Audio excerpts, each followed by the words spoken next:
व्यक्ति और उसकी पत्नी जो पूरी तरह गरीब है, जब उस आदमी और उस पत्नी का जब एक लड़का होता है तो उसकी पहली प्रायोरिटी एजुकेशन होती है। लेकिन वहीं पर जब उसका एक लड़की भी होता है साथ में, तो उसकी प्रायोरिटी एजुकेशन नहीं होती है बल्कि उसकी प्रायोरिटी मैरिज होती है। और यह जो सोच है उसको समाज से मिली हुई होती है।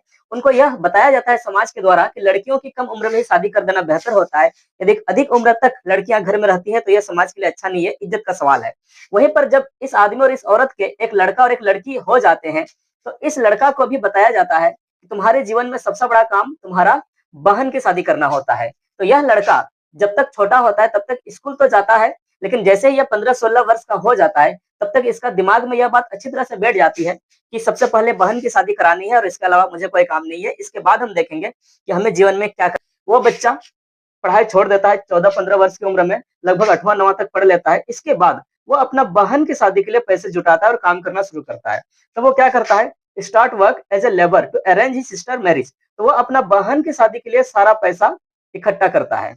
अब होता क्या है, यदि उसके पास 2 ढाई लाख रुपए हो भी जाते हैं, तो जैसे ही उसकी बहन 18 के बाद नहीं, उनका शादी करने का एक तरीका होता है कि लड़की जितनी जल्दी हो सके कि उन अरेंज किए हुए पैसों से अपनी बहन की शादी कराता है, वो भी बड़ा धूमधाम से। उस पैसे का अत्यधिक दिखावा करना है, अत्यधिक खर्च करना है और उन लोगों को खिलाना है जो उनके अपने है भी नहीं उनको। और इस प्रकार वह व्यक्ति, वह बच्चा बड़ा हो जाता है, 20-22 साल का हो जाता है और जीवन में जितने भी कमाया था 10-5 साल की उम्र में, वो अपनी बहन की शादी में सारा पैसा खर्च कर देता है। अब होता क्या है, वह बच्चा तब तक बड़ा आदमी बन चुका होता है, उसकी भी शादी किसी लड़की से हो जाती है। तो जिस स्थिति में उसके माँ-बाप थे, वही बच्चा फिर वही स्थिति में पहुँच जाता है। उस लड़की का भी बाद में यही होता है कि उनकी जो मैरिज हो जाती है किसी मैन के साथ, तो उस मैन और वुमन मिला के एक बेबीज़ पैदा करते हैं, वो भी बॉय या गर्ल्स होते हैं।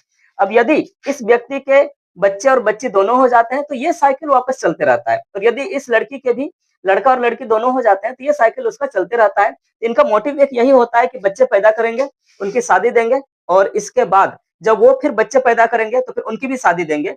इस प्रकार ये लोग जीवन में कभी कमा नहीं पाते हैं। इनको ध्यान देना चाहिए था अपने एजुकेशन और स्किल पर, जो ये लोग देते ही नहीं है। इनको ध्यान देना चाहिए था सरकारी योजना का लाभ, जो बहुत ही मुश्किल से लोग ले पाते हैं। इनको सोचना चाहिए था हेल्थ और क्लीननेस। ये लोग को देखिएगा आमतौर पर बहुत कम उम्र में बुढ़ापे का शिकार हो जाते हैं, उम्र से पहले, उम्र से अधिक के दिखने लगते हैं। इनको ध्यान देना चाहिए था बचत और छोटी सोच का त्याग। ये जो समाज के द्वारा हम लोग को सिखाया जाता है कि लड़कियों की शादी कम उम्र में करना चाहिए, ये गलत सोच है, लेकिन ये इसी सोच में फंसे होते हैं। ये लोग इनका त्याग नहीं करते हैं।